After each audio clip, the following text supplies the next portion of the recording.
वित्त मंत्री निर्मला सीतारमण ने मोदी सरकार के तीसरे कार्यकाल का पहला बजट पेश किया। बजट में किसानों, युवाओं, छात्रों और कर्मचारियों को लेकर कई बड़े ऐलान किए गए। इसके अलावा बिहार और आंध्र प्रदेश के लिए विशेष पैकेज का ऐलान किया गया।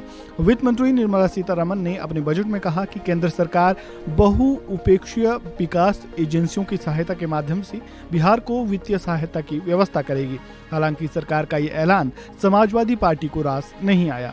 वहीं बजट को लेकर अब अखिलेश यादव की प्रतिक्रिया भी सामने आई है। उन्होंने क्या कुछ कहा, सुनिए। अगर हम यूपी का ही देख लें तो निवेश की हालत क्या रही होगी, और जो बातें आंकड़ों के हिसाब से बड़ी बड़ी कही जाती हैं, जो इनके प्रोजेक्ट चल रहे होंगे वो प्रोजेक्ट कोई समय पर पूरा नहीं हुआ है इनका। अब मान लीजिए सरकार बचानी है तो अच्छी बात है कि बिहार को, आंध्र प्रदेश को कुछ विशेष पैकेज या विशेष योजनाओं से जोड़ा गया है, लेकिन उत्तर प्रदेश जैसा प्रदेश जो प्रधानमंत्री देता है, क्या वहां के किसान के लिए कुछ बड़े फैसले हैं? किसान की फसल की पैदावार, उसकी कीमत के लिए क्या कोई इंतजाम है? कहने को तो याद होगा आप सबको कि पिछली बार कहा था कि मंडी और एग्रीकल्चर इंफ्रास्ट्रक्चर के लिए स्ट्रेंथन करने के लिए लाखों करोड़ रुपए हैं।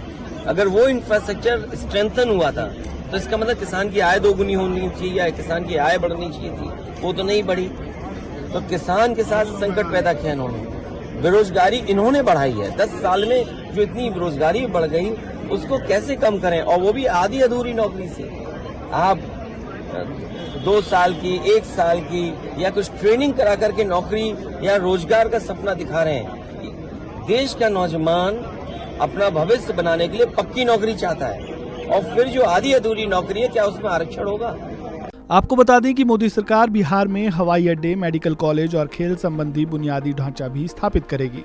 केंद्र बिहार, झारखंड, पश्चिम बंगाल, ओडिशा और आंध्र प्रदेश के सर्वांगीण विकास के लिए पूर्वोदय योजना भी लाएगा। सीतारमण ने कहा कि प्रधानमंत्री ग्राम सड़क योजना के चौथे चरण की शुरुआत की जाएगी, जिसके तहत 25,000 ग्रामीण बस्तियों को सभी मौसमों के अनुकूल सड़कें उपलब्ध कराई जाएंगी। वहीं वित्त मंत्री निर्मला सीतारमण ने बिहार में बाढ़ नियंत्रण के लिए आर्थिक मदद और नई बिजली परियोजनाओं की भी सौगात दी।